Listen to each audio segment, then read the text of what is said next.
Magandang araw po sa lahat ng ating mga minamahal na tagapakinig. Maligayang pagbabalik sa ating channel, Ang Kwentong Puso Pinoy. Sa bawat kwento, may pusong nasasaktan, may pusong lumalaban. Ngunit paano kung ang pinakamatinding pagmamahal ay maipapakita lamang sa pinakamasakit na pamamaalam? Samahan niyo po kaming tuklasin ang isang kwentong susubok sa tibay ng isang ama sa harap ng pinakamabigat na desisyon ng kanyang buhay. Iniwan ni Hilario Lario Dalisay ang kanyang mundo sa isang maruming bangko ng estasyon ng Pag-asa.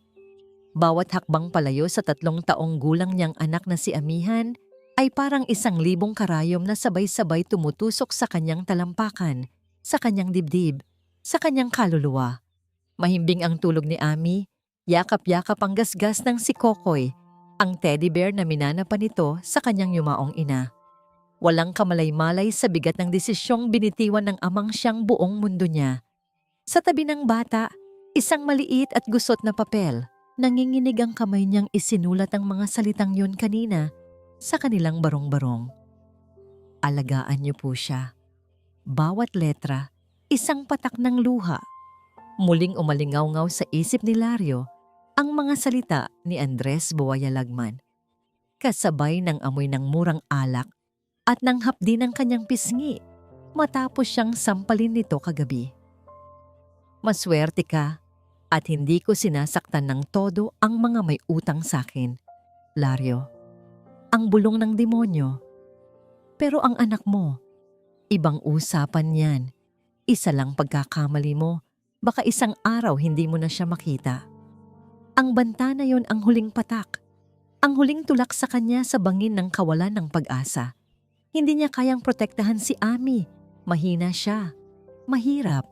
Kaya't gagawin niya ang nag-iisang bagay na sa tingin niya ay magliligtas dito. Isusuko niya ito. Pinunasan niya ang luhang nag-uunahan sa kanyang mga mata at pinilit ang sariling magpatuloy sa paglalakad. Papalayo sa nag-iisang liwanag ng kanyang buhay. Hindi siya lumingon. Pinilit niyang huwag lumingon dahil alam niyang sa isang sulyap lang, babalik siya. At ang pagbalik niya ay katumbas ng kapahamakan para kay Ami. Sa isang madilim na sulok ng istasyon, isinandal niya ang sarili sa pader. Mula roon, tanaw pa rin niya ang maliit na anyo ng kanyang anak. Nagbabantay. Tinitiyak na may makakakita rito, na may pusong maantig. Upang mabuhay sa mga susunod na oras, kinailangan niyang isanla ang huling yaman ng kanilang pamilya. Ang lumang kahon ng gamit panday karpintero ng kanyang ama.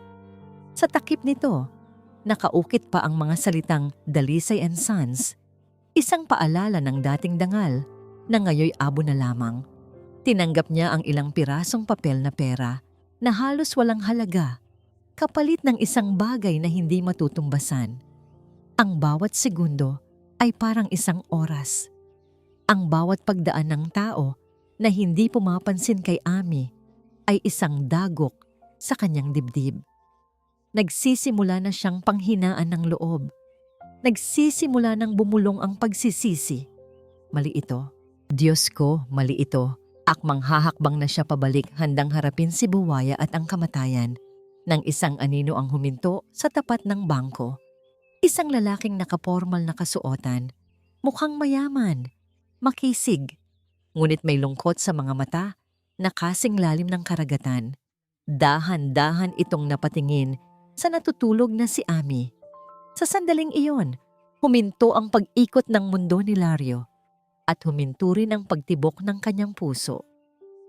Para kay Kael Magdiwang, ang katahimikan sa loob ng kanyang mamahaling sasakyan ay mas nakakabingi kaysa sa pinakamalakas na sigaw. Sa labas, bumubuhos ang ulan.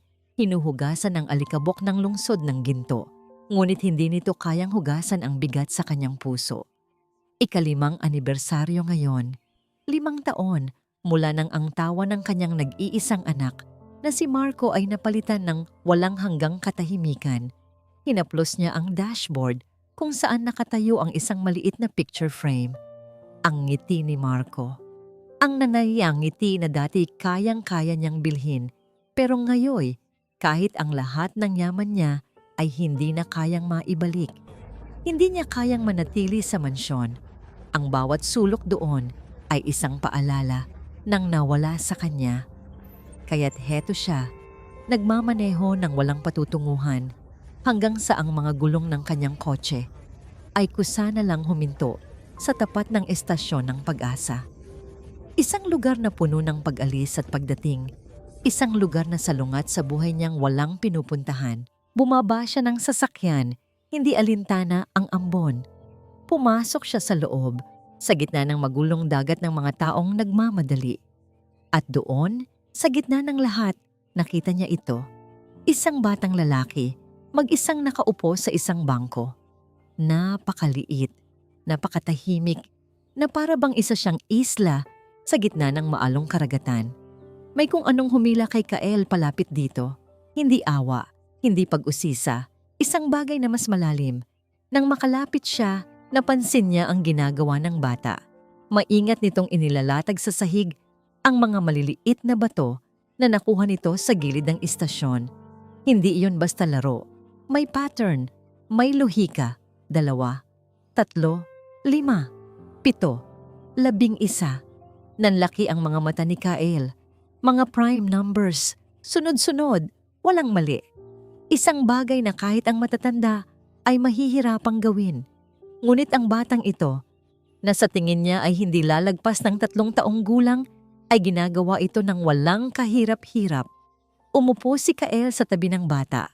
"Hi," sabi niya sa pinakamahinahong boses. "Anong pangalan mo?" Hindi sumagot ang bata. Patuloy lang ito sa pag-aayos ng mga bato. Ang buong atensyon ay nakatuon sa kanyang ginagawa. Kinuha ni Kael ang kanyang telepono at tinawagan ang asawa. "Sila yan," bungad niya. "Ano?" Ang boses sa kabilang linya ay malamig, malayo. May nakita akong bata dito sa istasyon. Mag-isa lang siya." Isang mahabang katahimikan. Pagkatapos ay isang buntong hininga.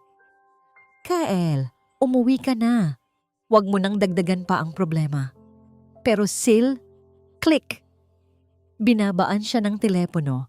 Muling ibinaling ni Kael ang tingin sa bata. Isang damdamin na matagal na niyang hindi naramdaman ang biglang bumalot sa kanya. Ang pagnanais na mag-alaga, magprotekta. Dinala niya ang bata sa pinakamalapit na istasyon ng pulis. Habang kinakausap niya ang desk officer, ang bata ay nanatiling tahimik sa kanyang tabi. Hawak ang isang luma at gasgas ng teddy bear. "Sinubukan niyo po bang tanungin ang pangalan niya, sir?" tanong ng pulis. Tumingin si Kael sa bata. Lumuhod siya para magpantay ang kanilang mga mata.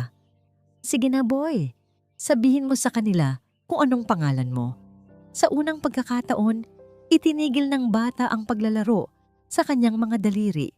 Tumingala ito at tumingin ng diretso sa mga mata ni Kael. At sa pinakamahinang tinig, halos isang bulong lang na dala ng hangin, nagsalita ito. "Ami." Ang mansyon ng mga magdiwang ay hindi isang tahanan. Isa itong museo ng mga alaala. Malamig, malawak, at puno ng katahimikang sumisigaw sa pangalan ng isang batang matagal nang wala. Para kay Silayan Talavera, ang bawat pag-uwi ng asawa niyang si Kael ay hindi na nagdudulot ng pananabik, kundi ng paghahanda sa isa na namang gabing lalamunin sila ng kalungkutan. Ngunit iba ang gabing ito. Narinig niya ang boses ni Kael mula sa malaking hagdanan at kasunod nito, ang maliliit na yapak na hindi pamilyar. "Silayan, nandito na kami," sabi ni Kael. May kakaibang sigla sa kanyang boses na matagal nang hindi naririnig ni Silayan. Bumaba siya at sa paanan ng hagdan, natigilan siya. Nakatayo sa tabi ni Kael ang isang batang lalaki, payat at nakayuko. Hawak-hawak ang isang luma at maruming teddy bear. Isang bata. May ibang bata sa loob ng pamamahay nila. Bago pa man siya makapagsalita, iginiya na ni Kael ang bata. "Halika, Ami. Dito ka muna magpahinga." Sinundan sila ng tingin ni Silayan. Ang kanyang mga paa ay tila nakapako sa sahig at ang kanyang hininga ay tila ninakaw nang makita niya kung saan sila papunta. Sa huling kwarto sa pasilyo, ang kwarto ni Marco. Sumunod siya at ang nakita niya ay halos ikadurog ng kanyang puso. Doon, sa gitna ng kwartong iningatan niya na parang isang dambana, sa loob ng 5 taon, nakatayo si Ami.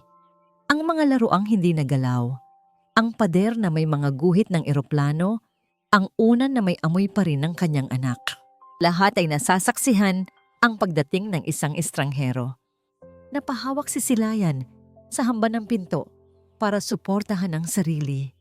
Kael, anong ginagawa mo? Ang pabulong niyang tanong, puno ng sakit. Ngunit ang hapunan ang naglantad ng tunay na lalim ng kanilang pagkakahiwalay. Sa mahabang lamesa na gawa sa mahogany, 3 lang sila. Ang espasyo sa pagitan nila ni Kael ay tila isang bangin na walang katapusan.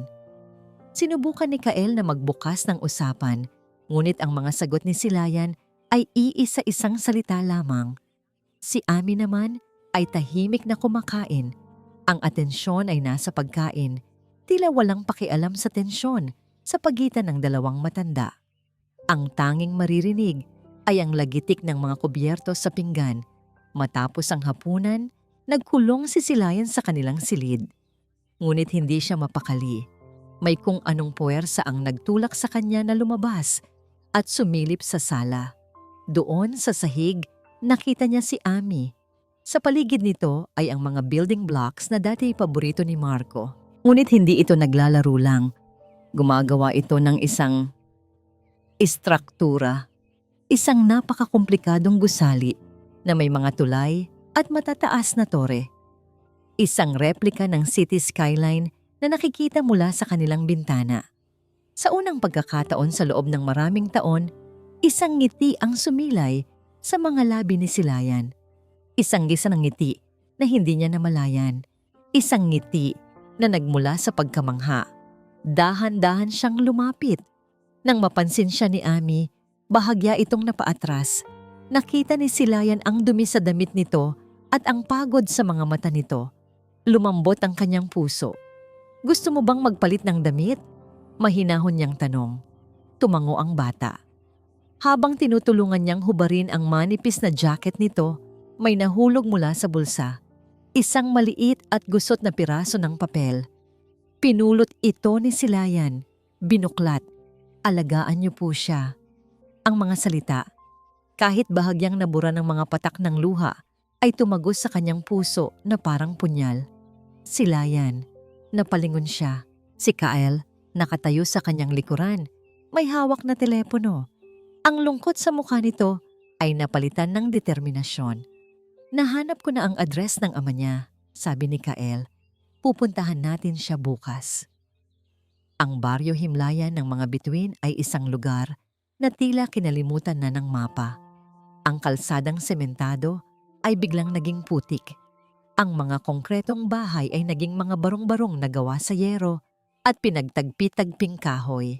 Para kay Kael, nasanay sa kaayusan at karangyaan ng lungsod ng ginto, ang pagpasok sa lugar na ito ay parang pagpasok sa ibang mundo.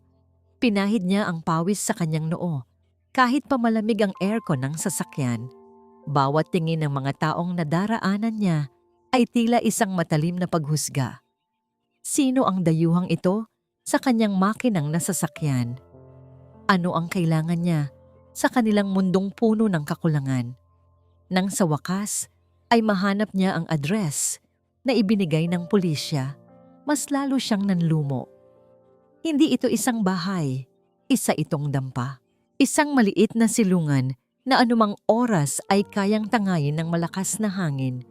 Bumaba si Kael. Bumuntong hininga siya ng malalim bago kumatok sa pintong gawa sa manipis na plywood. Walang sumagot. Kumatok siya ulit, mas malakas. Sino yan? Isang magaspang na boses ang sumagot mula sa loob. Bumukas ang pinto at bumungad sa kanya ang amoy ng alak at pagkadismaya. Isang lalaking payat, magulo ang buhok, at may pamumula sa mga mata, ang galit na nakatingin sa kanya. Si Hilario Dalisay. Anong kailangan mo? Tanong ni Hilario. Ang mga mata ay nanliliit sa pagdududa. Pulis ka ba? Nandito ka para ikulong ako? Hindi, mahinahong sagot ni Kael. Ako si Kael Magdiwang, ang... Napahinto siya, hindi sigurado sa kung anong salita ang dapat gamitin. Ang nakakita sa anak mo. Sa pagbanggit ng salitang anak, biglang nagbago ang anyo ni Lario. Ang pagdududa ay napalitan ng takot at pagkatapos ay ng galit. Wala kang pakialam sa anak ko. Sigaw niya, itinuturo ang daliri kay Kael. Umalis ka dito. Mga mayayaman na tulad ninyo, mga tagalungsod ng ginto. Hindi niyo maiintindihan. Akmang isasara na ni Lario ang pinto nang pigilan ito ni Kael. Gusto ko lang malaman kung bakit, sabi ni Kael. Ang boses ay hindi nang aakusa, kundi nagtatanong. Bakit mo siya iniwan? Iyon ang tanong na bumasag sa lahat ng pader na itinayo ni Lario sa kanyang puso. Bigla siyang napasandal sa dingding at ang kanyang mga balikat ay nagsimulang manginig. Unti-unting napalitan ng hikbi ang kanyang galit. Bumagsak siya sa isang lumang silya, isinubsob ang muka sa kanyang mga palad. Wala na akong pagpipilian. Sigaw niya. Ang boses ay basag sa pagitan ng mga hikbi. Patay na ang asawa ko. Lubog ako sa utang sa isang demonyo. Si Buwaya. Binalaan niya ako. Sinabi niyang kukunin niya si Ami kung hindi ako makabayad. Tumigil siya. Huminga ng malalim. Minahal ko ang anak ko. Sobra-sobra. Kaya't kailangan ko siyang iwan. Dahil mas gugustuhin kong malaman na buhay siya sa piling ng iba kaysa malaman na napahamak siya dahil sa akin. Nakatayo lang si Kael, nakikinig sa bawat salitang puno ng sakit. Sa sandaling iyon, hindi isang pabayang ama ang nakikita niya.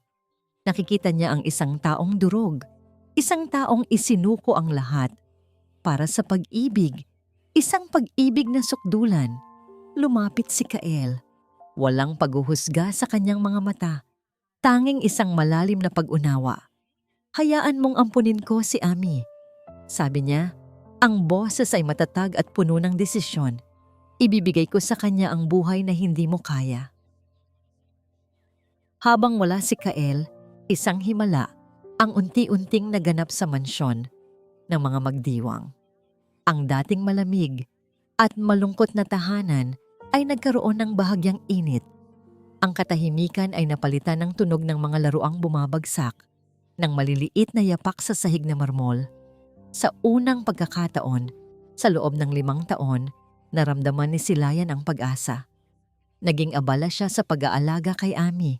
Pinaliguan niya ito, binihisan ng mga bagong damit na kasya dito. Habang pinagmamasdan niya ang bata na tahimik na naglalaro sa sala, isang desisyon ang nabuo sa kanyang isip. Hindi na niya hahayaang maging isang museo ng kalungkutan ang kanilang bahay. Panahon na para muling lumikha ng mga bagong alaala. Sinimulan niya sa lugar na pinakamahirap para sa kanya, ang dating opisina ni Kael, na ginawa na rin nilang bodega ng mga lumang gamit. Plano niyang gawin itong isang playroom para kay Ami. Habang nag-aayos ng mga lumang kahon, naramdaman niya ang pamilyar na kirot sa kanyang dibdib. Mga lumang photo album, mga gamit ng kanilang kumpanya, mga proyektong matagal nang natapos. Bawat bagay ay isang paalala ng buhay nila. So, ang trahedya. Itatapon na sana niya ang isang malaking kahon na may markang lungsod ng ginto.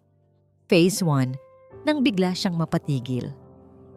Ang proyektong iyon ang nagpasimula ng lahat.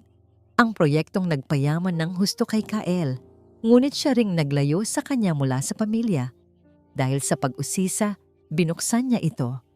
Sa loob, naroon ang mga makakapal na folder ng mga dokumento, mga blueprint, at mga legal na kasunduan. Isang folder ang nakakuha ng kanyang pansin. Nakasulat dito, List of Acquired, Displaced Small Businesses. Binuklat niya ito. Ang mga daliri ay marahang dumadampi sa mga lumang papel. Mga pangalan ng mga maliliit na negosyo na kanilang binili o pinaalis para maitayo ang malaking proyekto, mga panaderya, mga tindahan ng tela, mga patahian. At sa kalagitnaan ng listahan, isang pangalan ang tila tumalon mula sa pahina at sumampal sa kanya. Dalisay and Sons Woodworks. Natigilan si Silayan. Ang kanyang paghinga ay biglang bumigat. Dalisay. Iyon ang apelyido ng ama ni Ami. Ang apelyidong sinabi sa kanya ni Kael kaninang umaga bago ito umalis. Hindi maaari. Bulong niya sa sarili. Nagkataon lang. Sa dami ng dalisay sa Pilipinas. Ngunit may kung anong nag-udyok sa kanya na tingnan ang address na nakalista sa tabi ng pangalan ng negosyo. Ito ay nasa isang lugar sa labas ng syudad. Isang lugar na tinatawag na Baryo Himlayan ng mga bituin. Ang folder ay nahulog mula sa kanyang mga nanginginig na kamay.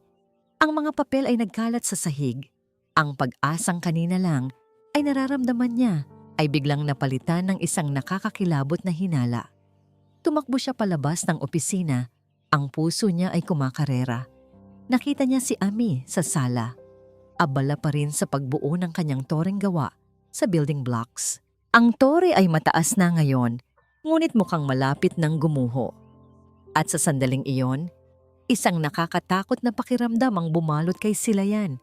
Ang pamilyang sinusubukan nilang buuin ay itinayo sa mga guho ng pamilyang sila mismo ang sumira. Hawak ang dokumento. Nanginginig ang kanyang mga kamay. Isang masamang pakiramdam ang gumapang sa kanyang buong katauhan. Hindi ito maaaring maging isang pagkakataon lamang. Hawak ni Hilario Lario Dalisay ang sobrang ibinigay ni Kael.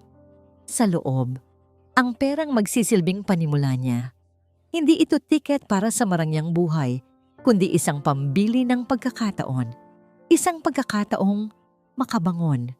Sa unang pagkakataon sa loob ng maraming buwan, dumaan si Lario sa palengke nang hindi nakayuko.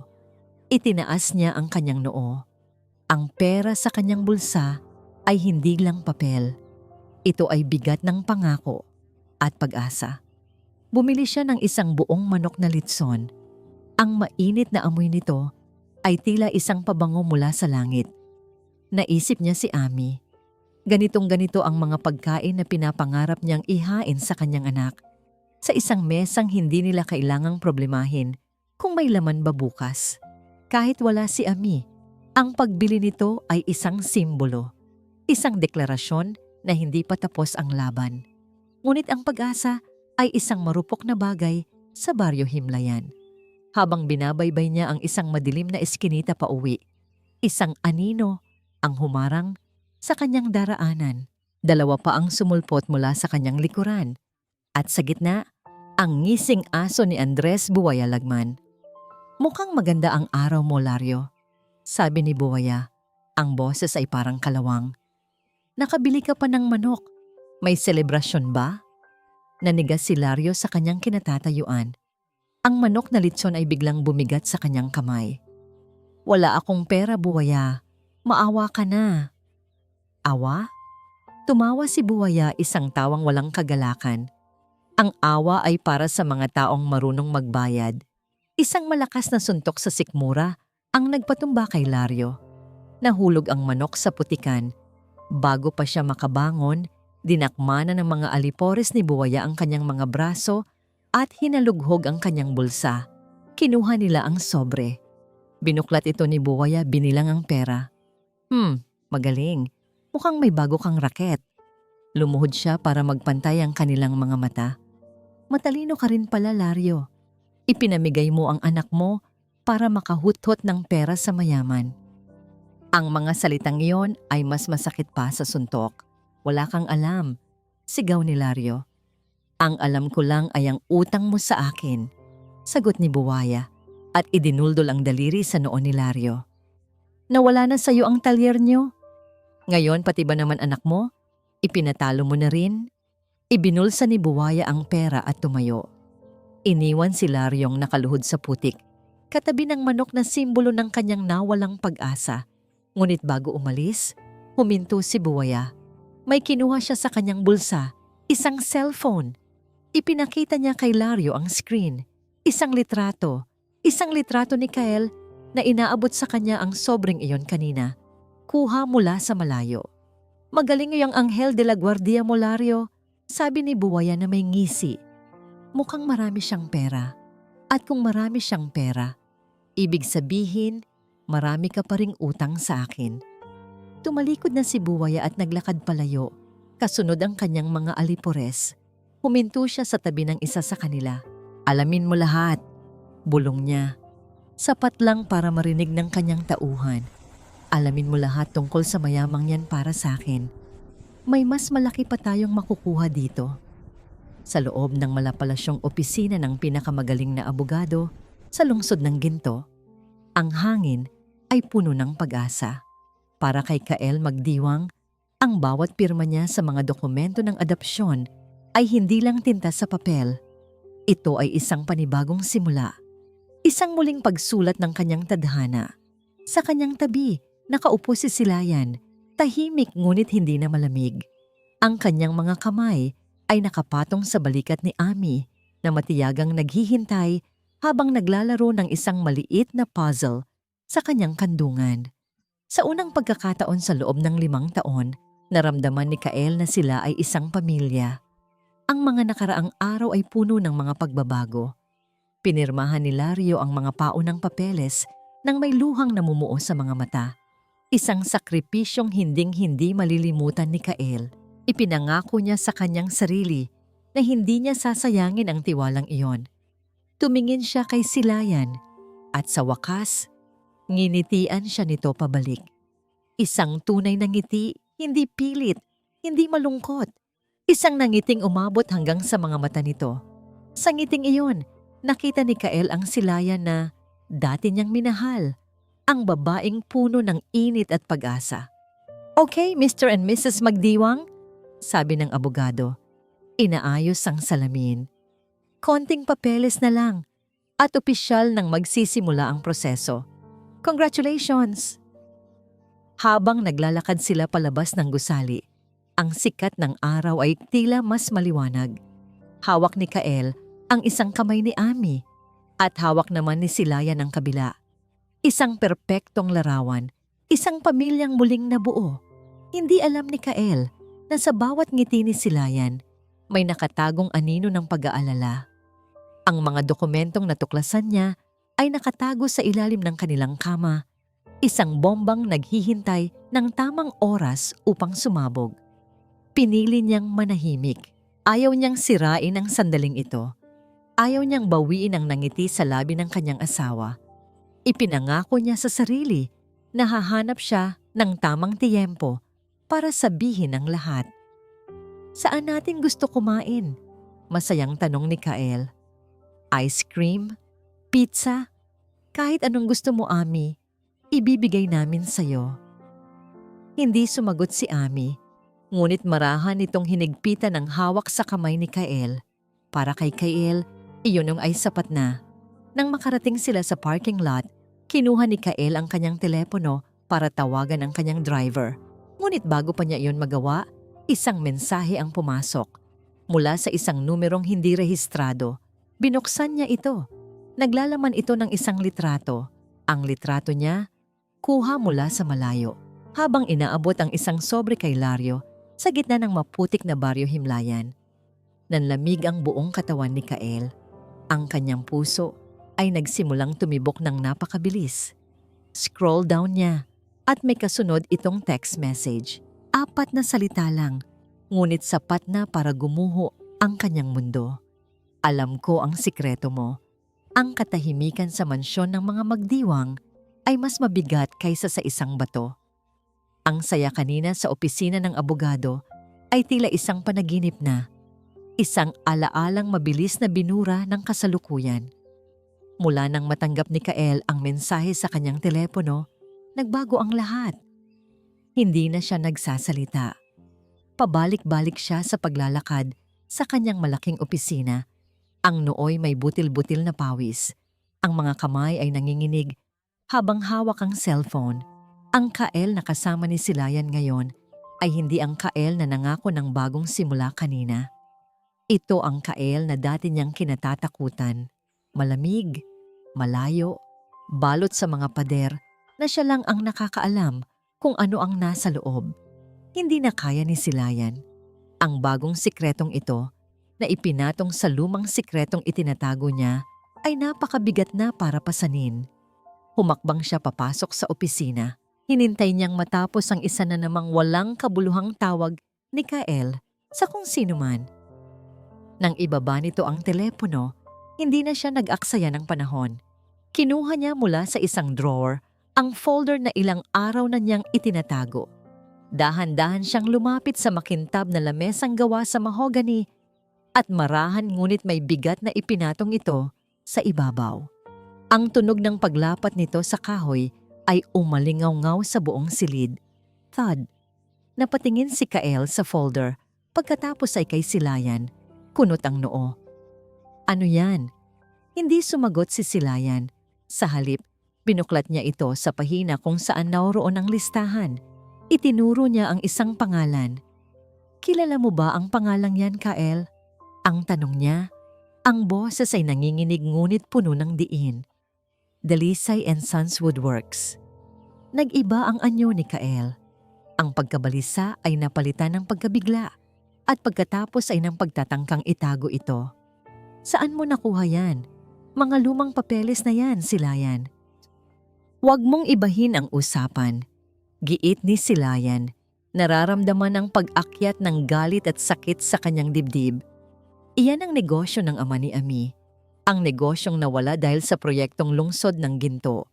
Ang pamilyang sinimulan mong wasakin bago mo pa sila makilala. Sa sandaling iyon, bumagsak ang lahat ng maskara ni Kael. Isang alaala ang biglang bumalik sa kanya, malinaw na parang kahapon lang. Ang sarili niya, mas bata, mas arogante, nakaupo sa isang boardroom. Ang amoy ng kapangyarihan. Ang malamig na boses niya habang ibinibigay ang utos sa kanyang mga tauhan. May isang maliit na talyer na ayaw umalis sa lugar, sabi ng kanyang project manager noon. Ang sagot niya ay mabilis at walang awa. Gawin niyo ang lahat ng kailangan. Pahirapan niyo sila sa mga permit. Taasan niyo ang presyo ng mga materyales sa lugar. Ayokong makakita ng kahit anong sagabal. Linisin niyo yan. Napahawak si Kael sa kanyang mesa. Ang lakas sa kanyang mga binti ay biglang nawala.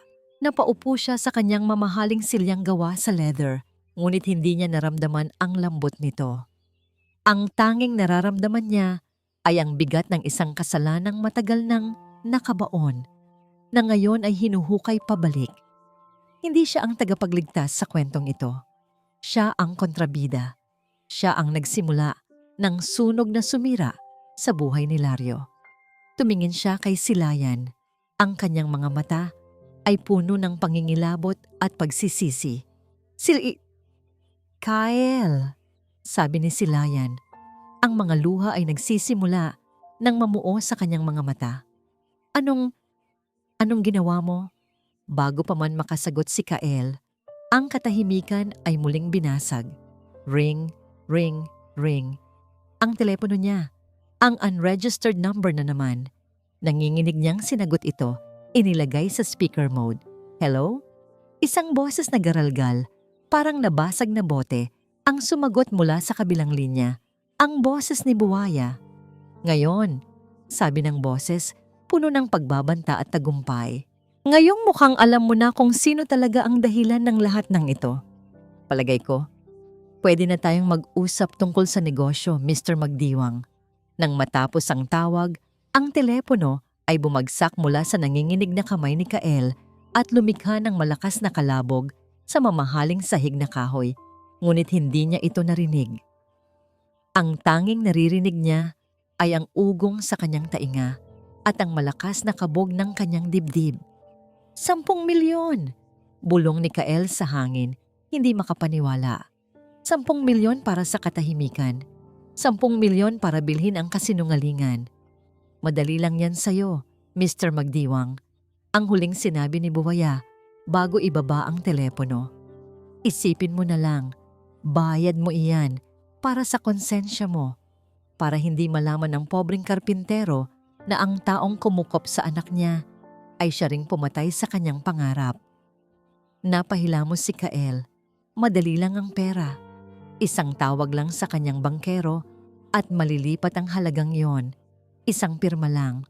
Ngunit alam niya, hindi doon magtatapos. Kapag nagbayad siya, hawak na siya sa leeg ni Buwaya habang buhay. Magiging alipin siya ng kanyang sariling sikreto. Anong gagawin mo?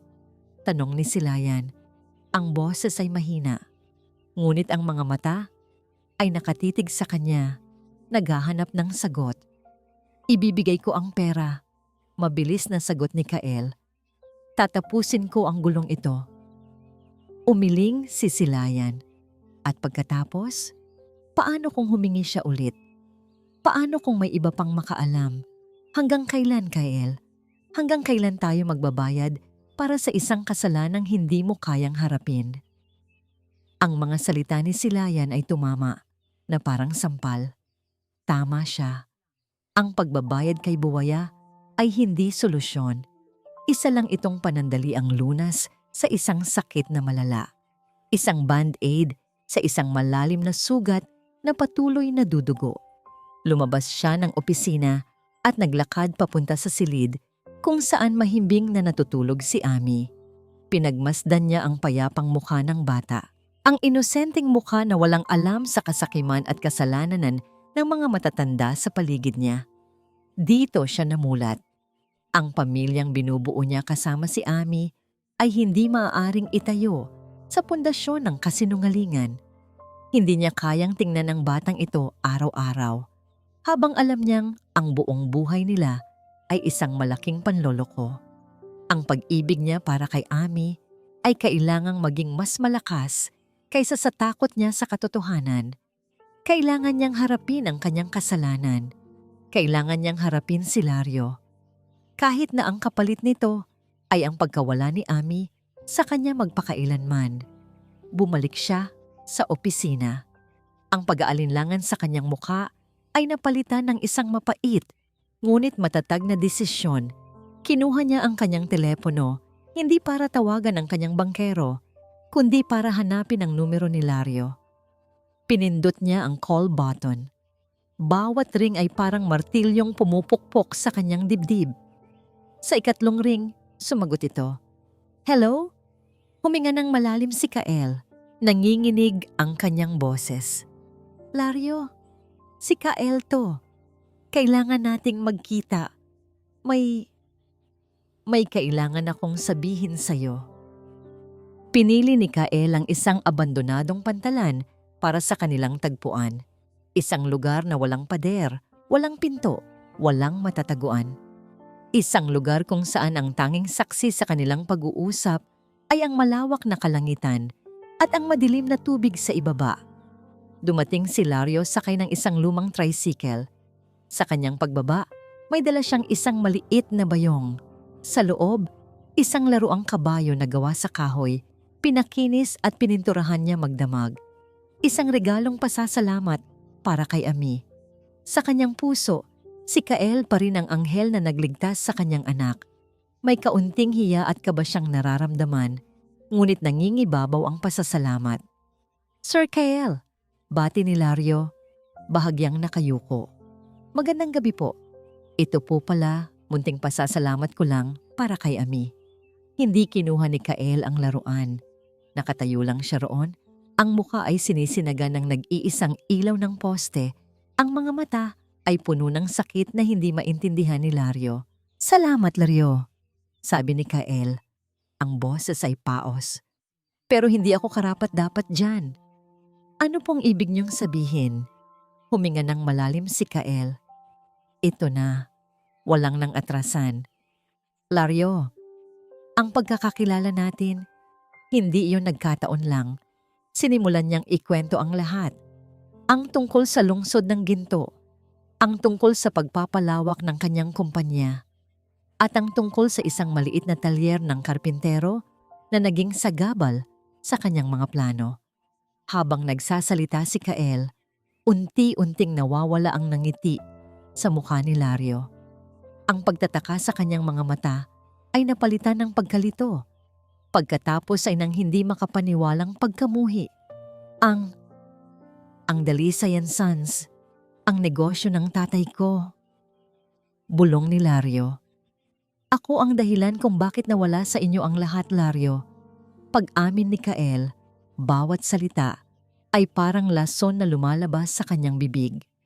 Ako ang dahilan kung bakit ka napunta sa sitwasyon kung nasaan ka ngayon.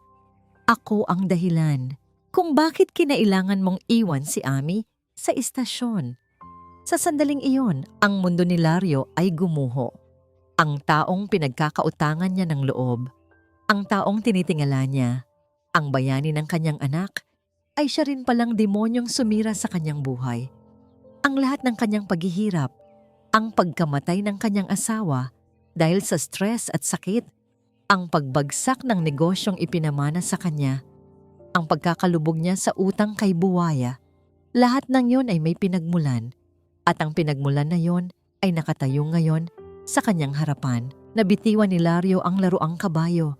Bumagsak ito sa lupa nang may malungkot na kalansing.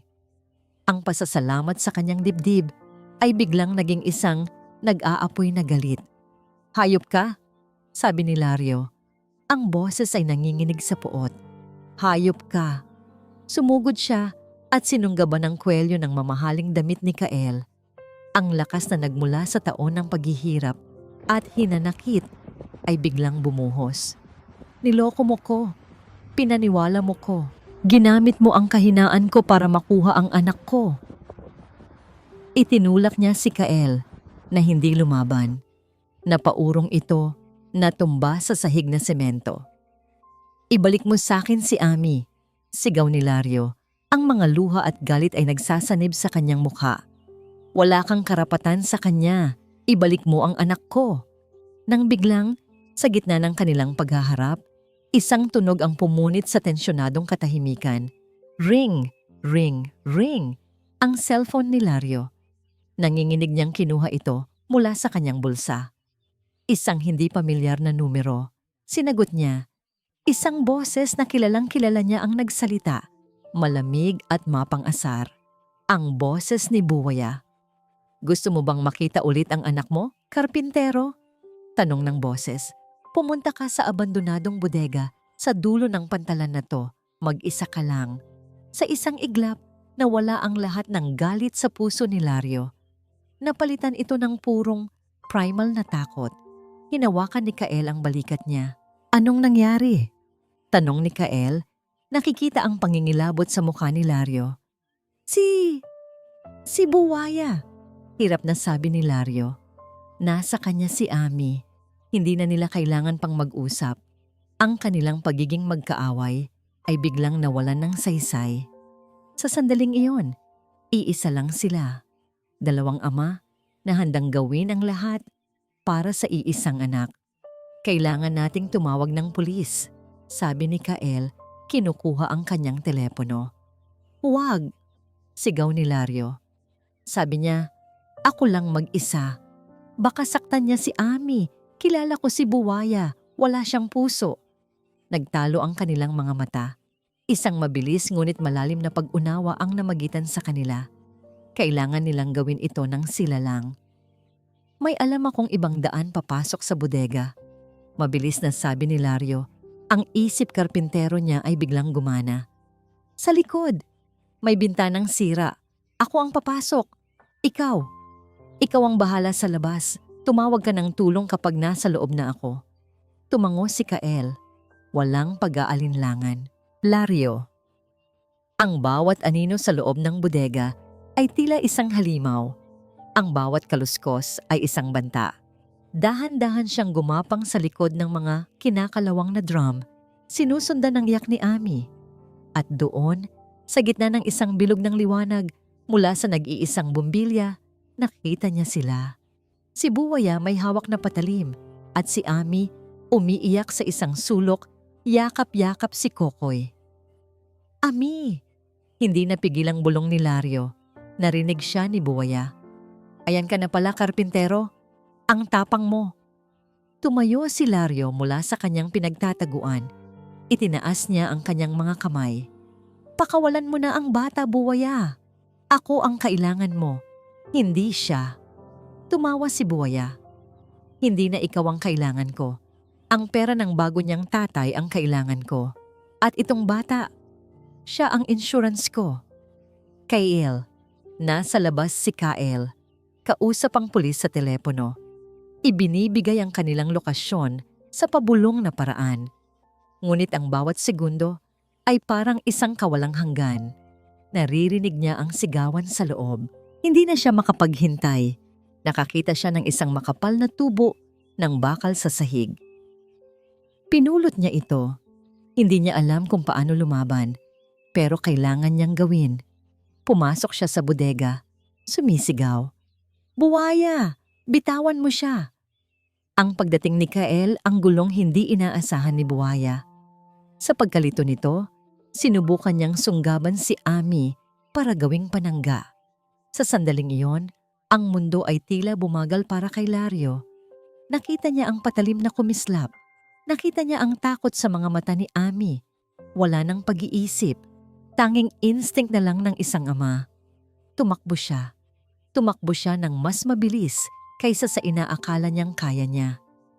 Inilagay niya ang kanyang katawan sa pagitan ni Buwaya at ni Ami. Isinangga niya ang kanyang dibdib. Naramdaman ni Lario ang isang matalim, nagyayelong sakit sa kanyang tagiliran. Nakita ni Kael ang pagbaon ng patalim. Narinig ni Ami ang sarili niyang sumigaw. Isang salitang matagal nang hindi lumalabas sa kanyang bibig. Hindi malinaw kung para kanino. "Tatay?" Kasabay ng pagsugod ni Kael na hinampas ng tubo ang kamay ni Buwaya, bumagsak si Lario sa sahig. Dumating ang mga sirena ng pulis. Ang tunog ay nakakabingi. Nagtakbuhan ang mga alipores ni Buwaya. Si Buwaya, hawak ang namamagang kamay, ay napalibutan na. Ngunit ang atensyon ng lahat ay nasa sahig. Si Kael, yakap-yakap ang nanginginig na si Ami, at si Lario, nakahiga sa isang lumalaking mantsa ng dugo. Tumingin si Lario kay Kael, na ngayon ay lumuluha habang yakap ang kanilang anak. At sa kabila ng sakit, isang mahinang ngiti ang sumilay sa mga labi ni Lario. Ang ngiti ng isang amang natupad ang kanyang tungkulin. 2 linggo na ang nakalipas. Para kay Silayan, ang puting pader ng pribadong silid sa ospital na ito ay naging saksi sa isang pambihirang pagbabago. Sa kama, naroon si Hilario Lario Dalisay, nagpapagaling mula sa kanyang malalim ngunit hindi nakamamatay na sugat. At sa upuan sa tabi niya, naroon si Kael, matiyagang nagbabantay, nagbabalat ng mansanas o simpleng nakaupo lang sa katahimikan. Pinagmasdan sila ni Silayan mula sa may pintuan. Ang 2 lalaking nagsimula bilang magkaaway, pinaghiwalay ng kasalanan at hinanakit, ay narito ngayon, pinag-isa ng pagmamahal para sa isang bata. Si Buwaya at ang kanyang mga tauhan ay nasa kulungan na. Ginamit ni Kael ang lahat ng kanyang impluwensya at yaman para siguraduhing mabubulok sila roon. Binayaran niya ang lahat ng gastusin sa ospital ni Lario. Ngunit alam ni Silayan na ang mga ito ay hindi lang bayad pinsala. Ito ang mga unang hakbang ni Kael sa kanyang mahabang paglalakbay tungo sa pagbabayad ng kanyang tunay na utang. Pumasok si Silayan sa silid kasama si Ami. "Lario," mahinang tawag niya. Ngumiti si Lario nang makita sila. Ang ngiti niya ay mahina pa, ngunit totoo. Lumapit si Ami sa gilid ng kama. Walang salita. Ngunit iniabot nito kay Lario ang isang papel, isang drawing, guhit ng isang bata, 2 malaking bahay. Sa isang bahay may 3 stick figures na magkakahawak kamay, isang lalaki, isang babae, at isang bata. Sa kabilang bahay may isang stick figure ng lalaki na nakangiti at kumakaway. At sa pagitan ng 2 bahay, isang mahabang tulay. Kinuha ni Lario ang papel at isang butil ng luha ang pumatak dito. Tumingin siya kay Kael. Pagkatapos ay kay Silayan. Walang salitang kailangan. Sa guhit na yon, naunawaan na nilang lahat ang kanilang lugar sa buhay ng bata.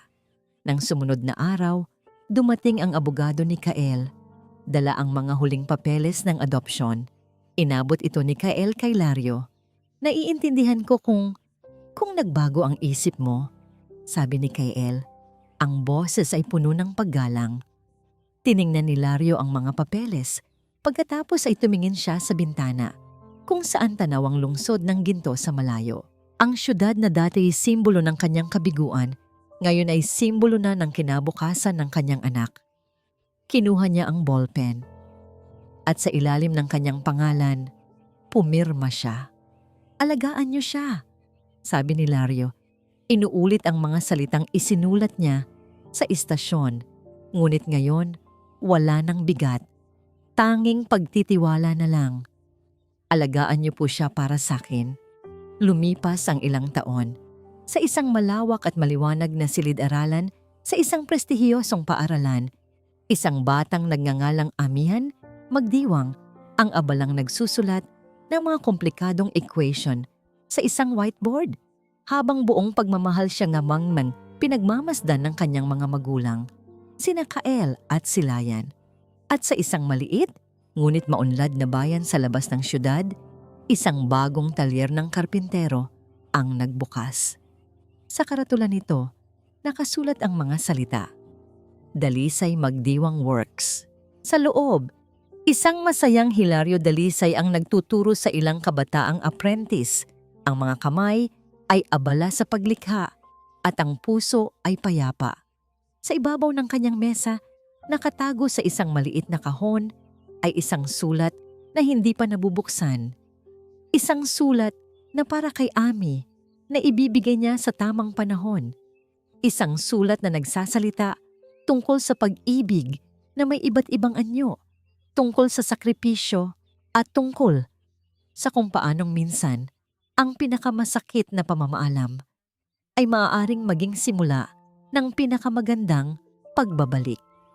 At dito po nagtatapos ang kwento nila, Lario, Kael, Silayan, at ng batang si Ami. Isang paglalakbay na nagturo sa atin na ang tunay na pamilya ay hindi laging nagsisimula sa dugo, kundi sa pag-ibig na handang magsakripisyo, magpatawad at maghilom. Taos-puso po akong nagpapasalamat sa inyong walang sawang pagsubaybay sa ating kwento. Ang huling halik sa Estasyon ng Pag-asa. Ano po ang aral na inyong napulot sa kwentong ito? Meron ba kayong kilalang ama na katulad ni Lario o Kael? I-comment nyo lang po sa ibaba dahil nasasabik kaming basahin ang inyong mga saloobin. Kung nagustuhan nyo ang kwentong ito, isang pindot lang po sa like button. I-share sa inyong mga kaibigan at kapamilya. At huwag kalimutang mag-subscribe sa ating channel, Kwentong Puso Pinoy, para sa mas marami pang mga kwentong aantig sa inyong mga puso. Muli, ako po ang inyong lingkod, nag-iiwan ng isang paalala. Ang bawat puso ay may sariling kwento, at ang bawat kwento ay may aral na naghihintay. Hanggang sa muli.